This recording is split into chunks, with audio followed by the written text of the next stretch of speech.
नमस्कार साथियों, प्लूटो हिंदी के इस ऑनलाइन मंच पर आपका स्वागत है।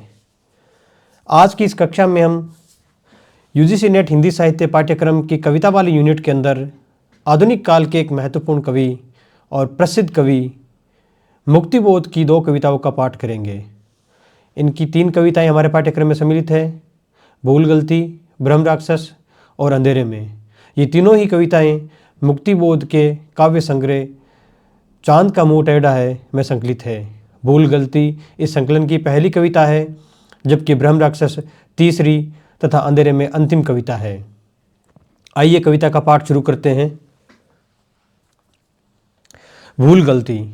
भूल गलती आज बैठी है जीरे बख्तर पहनकर, तख्त पर दिल के चमकते हैं खड़े हथियार उसके दूर तक, आंखें चिलकती है नुकीले तेज पत्थर सी, खड़ी है सिर झुकाए सब कतारें, बेजुबान बेबस सलाम में अनगिनत खंभों वे मेहराबूत हमें दरबारे आम में।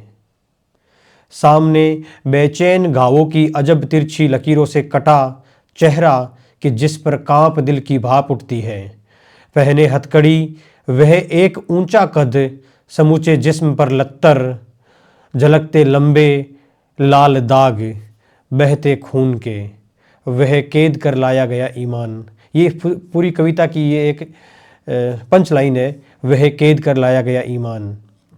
सुल्तानी निगाहों में निगाह डालता, बेखौफ नीली बिजलियों को फेंकता, खामोश सब खामोश, मनसबदार शायर और सूफी, अल गजाली, इब्न सीना, अल बरूनी, आलिम व फाजिल, सिपह सालार सब सरदार है खामोश। ना मंजूर उसको जिंदगी की शर्म की सी शर्त ना मंजूर, हट इनकार का सिर तान खुद मुख्तार, कोई सोचता उस वक्त छाए जा रहे हैं सल्तनत पर गने साए शाह, सुल्तानी ज़िरे बख्तर बना है सिर पे मिट्टी का, वो रेत का सा ढेर शहंशाह शाही धाक का अब सिर्फ सन्नाटा, लेकिन ना जमाना सांप का काटा, भूल आलमगीर मेरी आपकी कमज़ोरियों के शाह, लोहे का ज़िरे बख्तर पहन खूंखार हाँ खूंखार आलिज़ाह, वो आंखें सच्चाई की निकाले डालता, सब बस्तियां दिल की उजाड़े डालता, करता हमें वह घेर बेबुनियाद बेसिर पैर।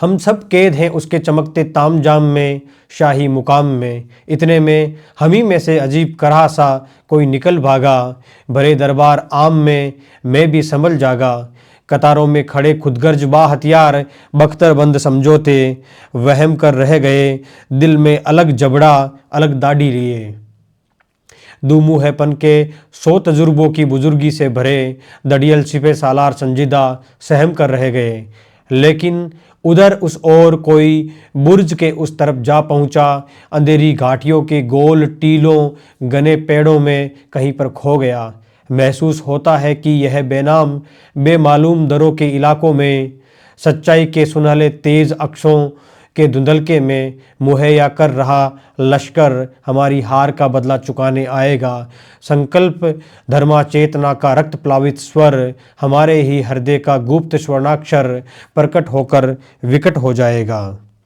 ये थी कविता भूल गलती। अगर आपने इस पाठ को थोड़ा पंक्चुएशन पर ध्यान दिया हो तो लगभग आपको कविता क्लियर हो गई होगी। यहाँ पर जो भूल की बात कर रहे हैं वो शासन की बात की जा रही है। कविता का तात्पर्य है कि जो भी शासन है वो हमारी भूल और गलतियों के कारण हुआ है, और ये ज़िरे बख्तर पहनकर हमारे साथ में ही अन्याय कर रहा है और हमारा ही दमन कर रहा है।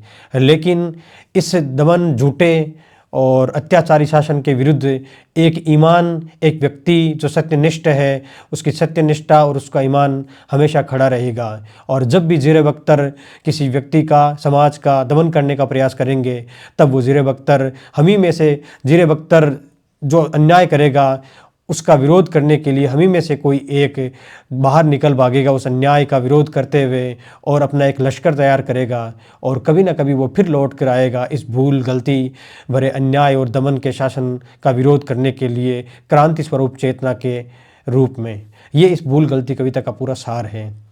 ज़रूरी यह है कि आप इस कविता के अंदर जो ऊपर से लेकर नीचे तक जो पंक्तियां हैं कि पहले कौन सी आएगी बाद में कौन सी आएगी, उसका आपको क्रम देखना ज़रूरी है। कविता को साथ साथ में सुनते रहिए और पढ़ते रहिए। 2-3 बार पढ़ेंगे, 4-5 मिनट की कविता हुई होगी, इतने में कविता याद हो जाएगी। इसके प्रश्न भी आए हुए हैं पिछली बार। सबसे पहले आपको यही ध्यान रखना है कि सबसे पहले आता है ज़ीरे बख्तर। शब्द जो आते हैं अगर उनकी बात करें तो सबसे पहले ज़ीरे बख्तर शब्द आता है। उसके बाद में देखिए चमकते हैं खड़े हथियार उसके दूर तक। ये किसकी बात की जा रही है? चमकते हैं खड़े हथियार उसके दूर तक। ये ज़ीरे बख्तर पहन कर बैठी हुई भूल गलती अर्थात तख्त तो ताउस जो शासन है उसकी बात की जा रही है। आंखें चिलकती है नुकीली तेज पत्थर सी, खड़ी है सिर झुकाए सब कतारे बेजुबान बेबस सलाम में। ये सब क्या है? भूल गलती के सामने जितने भी जो छोटे मोटे सामंत वगैरह होते हैं, सिपह सालार होते हैं, वो क्या करते हैं? अपनी ज़बान चुप करके और यस सर की मुद्रा में खड़े रहते हैं। ये इस पूरी कविता का सार तत्व है। फिर ये जब भूल गलती के बारे में बात कर दी जाती है, उसका स्वरूप दिखा दिया जाता है पहले पार्ट के अंदर। फिर दूसरे पार्ट के अंदर आता है बेचैन गावों की अजब तिरछी लकीरों से कटा चेहरा कि जिस पर कांप दिल की भाप उठती है। ठीक है, अब उस दूसरे व्यक्ति की बात की जा रही है जो क्रांति चेता है, जो सत्यनिष्ठ है, उसकी सत्यनिष्ठा, उसकी न्यायप्रियता, उसके बारे में बात की जा रही है। उसके विरोध का जो उसका मूल चरित्र है उसकी बात की जा रही है। झलकते लाल लंबे दाग बहते खून के वह कैद कर लाया गया ईमान। इस पंक्ति को आपको बहुत याद रखना है, वह कैद कर लाया गया ईमान। और इसी के आधार पर आप देख सकते हैं कि पहले कौन सी पंक्तियाँ होगी और बाद में कौन सी पंक्तियाँ होगी। सुल्तानी निगाहों में निगाहें डालता बेखौफ नीली बिजलियों को फेंकता। अब ऐसे भी आप याद कर सकते हैं, वह कैद कर लाया गया ईमान। फिर आप देख सकते हैं कि सुल्तानी निगाहों में निगाहें डालता, तो पहले निगाहों में निगाहें डालेगा और फिर क्या करेगा? क्रांति स्वरूप जो चेतनाएं हैं या फिर अपनी जो बिजली है आंखों की तेज है उसका, वो फेंकेगा किसी सुल्तान के सामने। इस प्रकार से भी आप याद कर सकते हैं। ठीक है, और सब खामोश बात हो गई। अल गजाली इब्न सीना, ये क्या सब खामोश है? वो क्या कर रहा है? केवल अपनी आंखों का तेज दिखा रहा है और विरोध जता रहा है अपना उस भूल गलती या उस शासन के अत्याचार के विरुद्ध। फिर बात आती है कि उसको जिंदगी की शर्म की शर्त नामंजूर है। ठीक है, छाए जा रहे सल्तनत पर घने साए शाह, सुल्तानी ज़ीरे बख्तर बना है सिर पे मिट्टी का। आपको ऐसे याद रखना है कविता के अंदर पहले क्या होता है, उसके बाद में क्या होता है। 3-4 बार अगर आप थोड़ी सी देखेंगे तो कविता याद हो जाएगी। पूरा चांसेस है मुक्तिबोध की 3 कविताएं हैं, उनमें से एक प्रश्न तो पूछना ही पूछना है। कोई बड़ी बात नहीं कि इसी कविता में से आ जाए वो प्रश्न। ठीक है, अगली कविता देखनी शुरू करते हैं, ब्रह्म राक्षस।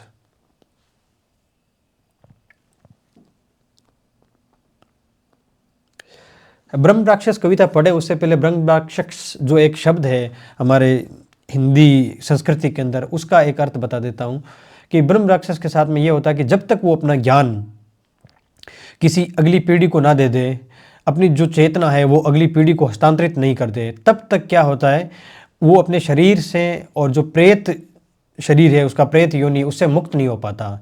तो मुक्त होने के लिए अनिवार्य है कि वो अपनी जो भी चेतना है, अपना जो भी ज्ञान है जो संचित किया है उसने अपनी पीढ़ियों से, उस ज्ञान को आगे पहुंचा दे।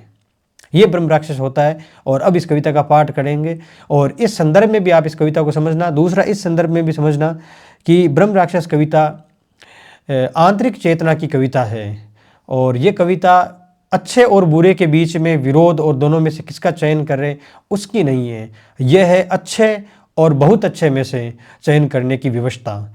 और इस स्थिति के अंदर क्या होता है कि बुद्धिजीवी वर्ग की भर्त्सना की जा रही है, जो अच्छे और अच्छे में से चयन करने की इस जो भागम भाग है उसी के 2 पार्टों के बीच में पिस कर रह जाता है। और ये कह सकते हैं कि बिना किसी विकल्प के रहना उसकी नियति बन चुकी है जीवन की, और कुछ भी चयन नहीं कर पाता। ये मुक्तिबोध की कविता का सार है। और अंततः क्या करता है, जो ब्रह्म राक्षस है या जो कवि है वो ब्रह्म राक्षस का सजल और शिष्य बनना चाहता है, अर्थात वो उसका शिष्य बनना चाहता है ताकि उससे कुछ सीख ले सके और वो अपनी जो असफलताएं हैं और जो भव्य असफलताएं हैं, क्योंकि उसने प्रयास तो किए हैं लेकिन सफल नहीं हो पाया तो वो कुंठित भी है। तब वो बताता है कि प्रयास किया है तुमने, तुम्हारा काम प्रयास करना है और तुम्हारी जो असफलताएं हैं वो भी भव्य है, उसका स्वरूप भी भव्य है और तुम इतने ज़्यादा कुंठित मत रहो। इस प्रकार का सा सार है इस कविता का। चलो कविता का पाठ करते हैं। ब्रह्म राक्षस। शहर के उस ओर खंडर की तरफ परित्यक्त सूनी बावड़ी के भीतरी ठंडे अंधेरे में बसी गहराइयाँ जल की सीढ़ियाँ डूबी अनेकों उस पुराने गिरे पानी में। समझ में आ न सकता हो कि जैसे बात का आधार लेकिन बात गहरी हो। बावड़ी को घेर डाले खूब उलझी है, खड़े हैं मौन औदुंबर, व शाखों पर लटकते गुग्गुओं के घोंसले, परित्यक्त भूरे गोल। ये यहाँ पर क्या हो रहा है, उस परित्यक्त बावड़ी का एक बिंब बन रहा है। ठीक है, तो आपको जब आपने ये पंक्तियाँ सुनी होगी तो आपको कुछ ना कुछ तो ऐसा एहसास हुआ होगा कि आप किसी एक सुने स्थान की तरफ आगे बढ़ रहे हैं और कुछ चीज़ों से लिपटे जा रहे हैं आप। तो ये बिंब होता है, कविता बिंब होता है। वो क्या करता है, कविता की आयु बढ़ाता है। विगत शत पुण्य का आभास, जंगली हरी कच्ची गंध में बसकर हवा में तेर बनता है गहन संदेह, अनजानी किसी बीती हुई उस श्रेष्ठता का जो कि दिल में एक खटके सी लगी रहती है। बावड़ी की इन मुंडेरों पर मनोहर हरी कुहनी टेक बैठी है टगर, ले पुष्प तारे श्वेत। उसके पास लाल फूलों का लहकता जौर, मेरी वह कन्हेर। वह बुलाती एक खतरे की तरफ जिस ओर अंधियारा खुला मुंह बावड़ी का शून्य अंबर ताकता है। बावड़ी की उस घनी गहराइयों में शून्य ब्रह्म राक्षस एक बैठा है। वह भीतर से उमड़ती गूंज की भी गूंज, हड़बड़ाहट शब्द पागल से गहन अनुमानिता, तन की मलिनता दूर करने के लिए प्रतिपल, पाप छाया दूर करने के लिए दिन रात स्वच्छ करने ब्रह्म राक्षस घिस रहा है। दे हाथ के पंजे बराबर, बाह छाती मुंह छपाछप, खूब करते साफ, फिर भी मेल। और होठों से अनोखा स्तोत्र, कोई क्रुद्ध मंत्रोच्चार अथवा शुद्ध संस्कृत गालियों का ज्वार, मस्तक की लकीरें बुन रही आलोचना के चमकते तार। उस अखंड स्नान का पागल प्रवाह, प्राण में संवेदना है शाह, किंतु गहरी बावड़ी की भीतरी दीवार पर तिरछी गिरी रवि रश्मि के उड़ते हुए परमाणु जब तल तक पहुँचते हैं कभी, तब ब्रह्म राक्षस समझता है सूर्य ने झुककर नमस्ते कर दिया। पथ भूलकर जब चांदनी की किरण टकराए कहीं दीवार पर, तब ब्रह्म राक्षस समझता है वंदना की चांदनी ने उसे ज्ञान गुरु माना उसे। अति प्रफुल्लित कंटकित तन मन वही करता रहा अनुभव कि नभ ने भी विनत हो मान ली श्रेष्ठता उसकी। और तब दुगुने भयानक ओज से पहचान वाला मन, सुमेरी बेबीलोनी जन कथाओं से मधुर वैदिक ऋचाओं तक व तब से आज तक के सूत्र छंदस मंत्र थ्योरम सब प्रेमियों तक की मार्क्स एंजेल्स रसेल टोयनबी की हिडेगर व स्पेंगलर सार्त्र गांधी भी सभी के सिद्ध अंतों का नया व्याख्यान करता वह नहाता ब्रह्म राक्षस श्याम प्राक्तन बावड़ी की उन घनी गहराइयों में शून्य। ये गरजती गूंजती आंदोलिता गहराइयों से उठ रही ध्वनियाँ अथः उद्भ्रांत शब्दों के नए आवर्त में हर शब्द निज प्रति शब्द को भी काटता वह रूप अपने बिंब से भी जूझ विकृताकार कृति है बन रहा, ध्वनि लड़ रही अपनी प्रतिध्वनि से। यहाँ बावड़ी की इन मुंडेरों पर मनोहर हरी कुहनी टेक सुनते हैं टगर के पुष्प तारे श्वेत व ध्वनियाँ। सुनते हैं करौंदी के सुकोमल फूल, सुनता है उन्हें प्राचीन औदुंबर। सुन रहा हूँ मैं वही पागल प्रतीकों में कही जाती हुई वह ट्रेजेडी जो बावड़ी में अड़ गई। खूब ऊंचा एक जीना सांवला, उसकी अंधेरी सीढ़ियाँ वे एक आभ्यंतर निराले लोक की, एक चढ़ना ओ उतरना पुनः चढ़ना ओ उतरना। मोच पैरों में व छाती पर अनेकों घाव, बुरे अच्छे बीच के संघर्ष से भी उग्रतर, अच्छे व उससे अधिक अच्छे बीच का संगर। गहन किंचित सफलता, अति भव्य असफलता, अतिरेकवादी पूर्णता की ये व्यथाएं बहुत प्यारी है। जामितिक संगति गणित की दृष्टि के कृत भव्य नैतिक मान, आत्मचेतन सूक्ष्म नैतिक मान, अतिरेकवादी पूर्णता की तुष्टि करना कब रहा आसान। मानवीय अंतः कथाएं बहुत प्यारी है। रवि निकलता लाल चिंता की रुधिर सरिता, प्रवाहित कर दीवारों पर उदित होता चंद्र, व्रण पर बांध देता श्वेत धोली पट्टियाँ, उद्विग्न भालों पर सितारे आसमानी छोर पर फैले हुए अनगिनत दशमलव बिंदुओं के सर्वत्र पसरे हुए उलझे गणित मैदान में मारा गया वह काम आया और वह पसरा पड़ा है। वक्ष बाहें खुली फैली एक शोधक की। व्यक्तित्व वह कोमल स्फटिक प्रासाद सा, प्रासाद में जीना व जीने की अकेली सीढ़ियां चढ़ना बहुत मुश्किल रहा। वे भाव संगत, तर्क संगत, कार्य सामंजस्य योजित समीकरणों के गणित की सीढ़ियां हम छोड़ दें उसके लिए। उस भाव तर्क व कार्य सामंजस्य योजन शोध में सब पंडितों, सब चिंतकों के पास वह गुरु प्राप्त करने के लिए भटका।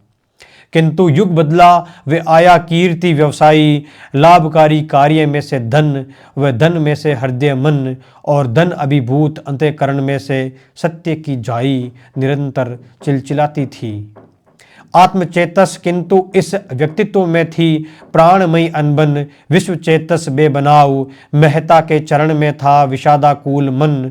मेरा उसी से उन दिनों होता मिलन, यदि तो व्यथा उसकी स्वयं जीकर बताता मैं उसे उसका स्वयं का मूल्य, उसकी महता। वह उस महता का हम शरीकों के लिए उपयोग, उस आंतरिकता का बताता मैं महत्व।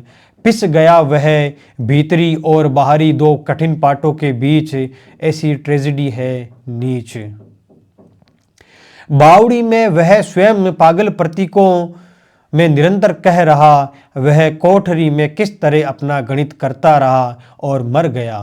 वह सघन झाड़ी के कंटीले तम विवर में मेरे पक्षी सा विदा ही हो गया।